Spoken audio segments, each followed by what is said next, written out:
استاد علی کا کہنا ہے کہ ایک مرتبہ وہ مشہد میں امام رضا علیہ السلام کے حرم سے باہر آئے اور ٹیکسی میں سوار ہوئے۔ ایک اور مسافر بھی ٹیکسی میں بیٹھا۔ وہ بہت تھوڑی دیر کے لیے بیٹھا تھا، اسے نزدیک ہی کہیں جانا تھا اور وہ اپنے مقصد پر اتر گیا۔ ٹیکسی ڈرائیور نے جب یہ دیکھا کہ وہ اجنبی شخص ہے، یہاں کا رہنے والا نہیں ہے، تو اس سے 2 سے 3 برابر کرایہ مانگا۔ وہ مسافر جانتا تھا کہ اتنے کم فاصلے کا اتنا زیادہ کرایہ نہیں ہوتا ہے، لیکن جلدی میں تھا، اس لیے اس نے ٹیکسی ڈرائیور سے بحث نہیں کی اور وہ چلا گیا۔ لیکن معلوم تھا کہ وہ راضی نہیں تھا۔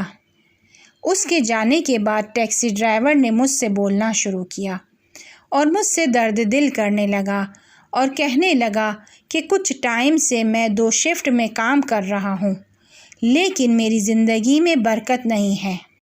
میں ایک مولانا کے پاس گیا اور ان سے کہا کہ مجھے کوئی چلہ یا دعا وغیرہ دیں، میں کوئی ورد کروں تاکہ میری زندگی میں برکت آئے۔ ٹیکسی ڈرائیور کہنے لگا کہ اس مولانا نے مجھے ایک تسبیح کا چلہ دیا ہے اور وہ میں پڑھ رہا ہوں۔ اس کے ہاتھ میں ایک تسبیح بھی تھی۔ کہنے لگا 15-20 دن ہو گئے ہیں، لیکن کوئی برکت میری زندگی میں نہیں آئی ہے، میری زندگی میں کوئی تبدیلی نہیں آئی ہے۔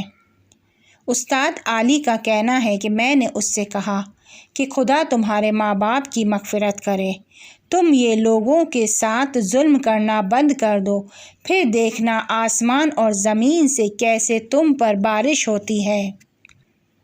ہم کیوں یہ فکر کرتے ہیں کہ سب چیزیں چلے اور دعاؤں سے حل ہو جائیں گی؟